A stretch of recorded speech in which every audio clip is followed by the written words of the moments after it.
Selamat datang channel Trading for Better Life. Hari ini IHSG hanya naik 0,27% ke angka 6.636. Dan di video ini saya coba analisa dua emiten konglomerat yang terpantau masuk ke saham pilihan JP Morgan di ASEAN tahun 2025 ini. Bagaimana potensi kedua saham di kedepannya? Yuk kita coba pelajari analisanya di video ini. Semoga analisa diberikan ini bisa bermanfaat dan membantu teman-teman dalam mengambil keputusan. Untuk teman-teman belum subscribe channel ini, bisa tekan tombol subscribe agar tidak ketinggalan informasi dan analisa saham terbaru kan di-upload setiap harinya. Sebelum saya mulai analisa, kita baca dulu satu artikel berita dengan judul dua emiten konglomerat Indonesia masuk daftar saham pilihan JP Morgan di ASEAN Maret tahun 2025 ini.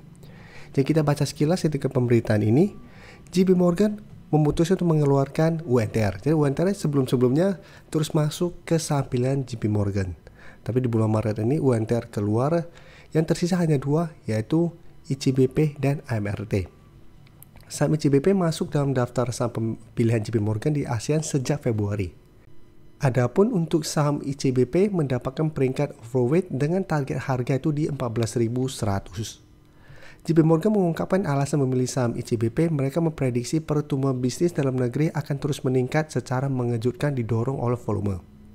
Selain itu, ICBP belum menaikkan harga mie sejak tahun 2022 dan menurut kami akan menguntungkan apabila mereka menaikkan harga tahun ini. Kendati begitu, Cipta Dana Sekuritas masih memberikan rekomendasi positif untuk sektor konsumer dengan ICBP sebagai pilihan utama. Untuk AMRT, JP Morgan juga memberikan peringkat overweight dengan target harga itu sekitar 3.400.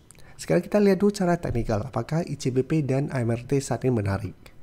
Untuk ICBP, jika kita perhatikan pada kenaikan hari ini 1% lebih, ICBP secara teknikal masih belum oke.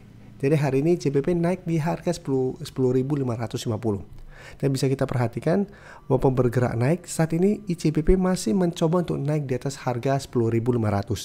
Jadi 10.500 saat ini masih berupa resisten. Karena beberapa kali mencoba break ternyata masih gagal. Sedangkan support terdekat ada di sekitar 10.200. Sedangkan support lebih kuat masih ada di harga 10.000 yang merupakan support psikologis. ICBP baru menarik apabila memang berhasil break 10.500. Dan apabila teman-teman ingin coba pantau, menurut saya memang masih bisa coba pantau. Tapi untuk entry lebih oke adalah buy on breakout apabila ICBP berhasil break 10.500.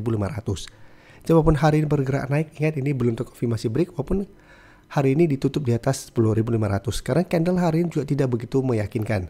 Sebelumnya juga bisa kita lihat ICBP juga sempat ditutup di sekitar harga 10.575, tapi secara candle juga tidak meyakinkan dan ternyata kembali melemah di bawah 10.500. Dan jika kita perhatikan broker summary, asing 2 hari terakhir memang mulai masuk, tapi akumulasi ini masih kecil setelah sebelumnya terus keluar. Dan di broker summary pun kenaikan 1% lebih ini tidak ada akumulasi. Dan karena kenaikan hari ini tidak ada akumulasi, cara pergerakan saya lihat masih akan sideways. Jadi lebih oke adalah minggu depan wait and see dulu. Apabila minggu depan ICBP berhasil break 10.500 dan ada akumulasi, saya masih bisa coba spekulatif buy dengan target jangka pendek di 11.000 sampai target lebih jauh di 11.500. Tapi jika terpantau minggu depan mencoba bertahan di harga 10.500 ternyata gagal dan kembali melemah, sebaiknya saya entry. Karena masih ada potensi untuk melanjutkan low. Karena dulu tren jangka menengah ICBP trennya masih bergerak downtrend. Sekarang kita coba lihat AMRT. AMRT jika kita lihat satu minggu ini juga mencoba untuk bangkit dari downtrendnya. Memang menarik, mulai membentuk high low saat ini. Tapi ingat di atasnya masih ada resisten yang kuat di harga 2.500. Cara candle memang menarik, sebelumnya membentuk pola hammer. Setelah membentuk pola hammer, AMRT mulai mencoba bangkit. Ada potensi mulai membentuk high low. Tapi jika kita lihat kenaikan 2% lebih hari ini, terpantau ini juga tidak ada akumulasi. Jadi bisa kita lihat di broker summary ini tidak ada akumulasi, malah sebenarnya ada sedikit distribusi. Asing juga terpantau hari ini melakukan distribusi. Setelah sebelumnya memang sempat masuk melakukan akumulasi minggu ini, tapi secara keseluruhan asing sudah masih keluar dari saham AMRT. Jadi secara teknikal memang AMRT lebih oke karena mulai membentuk high low untuk saat ini. Tapi jika terpantau mencoba break 2.500 masih gagal, secara pergerakan masih akan sideways. Jadi masih ada potensi untuk kembali melemah ke 2.300 sampai 2.200. Ya, apabila teman-teman ingin coba pantau dan entry saham AMRT, bisa wait and see dulu. Lebih oke atau lebih aman adalah buy on breakout apabila berhasil break 2.500 atau tunggu kembali di sekitar 2.200 untuk buy on support atau spekulatif buy di daerah supportnya. Jadi apabila wait and see dan terpantau berhasil break 2500, bisa buying breakout dengan target terdekat di garis EMA 50 di harga 2680 sampai 2700. Apabila teman-teman dapat di sekitar 2200, berarti jadikan 2500 untuk target swing atau target trading jangka pendeknya. Tapi ingat, secara teknikal AMT juga saat ini masih belum oke. Untuk tren jangka menengah masih bergerak downtrend setelah turun kembali di bawah kedua garis EMA ini. Sekarang kita coba lihat saudaranya ICBP, INDF. INDF juga secara teknikal saat ini sudah kurang oke. Sebelumnya mencoba untuk bertahan naik di atas garis EMA 150 di sekitar harga 7.350, ternyata minggu ini masih gagal. Hari ini kembali melemah turun 0,68% ke 7.250. Jadi secara teknikal sebelumnya memang INDF bergerak tren setelah berhasil naik di atas kalau garis EMA. Setelah berhasil break bisa kita lihat INDF terus bergerak naik, sempat menyentuh 8.200, tapi satu gagal break, pelan-pelan bisa kita lihat mulai melemah. Setelah turun di garis EMA 50, apabila teman-teman sebelumnya sudah punya, sebenarnya INDF sudah harus hati-hati dan saat ini harus lebih waspada lagi. Apabila tembus garis EMA 150 secara teknikal, INDF akan mulai downtrend. Akan mulai patah trend atau reversal dari uptrend menuju downtrend. Dan bisa kita lihat penurunan hari ini terpantau asing juga 2 hari terakhir mulai keluar setelah sebelumnya terus masuk. Dan penurunan hari ini juga terpantau ini masih ada distribusi.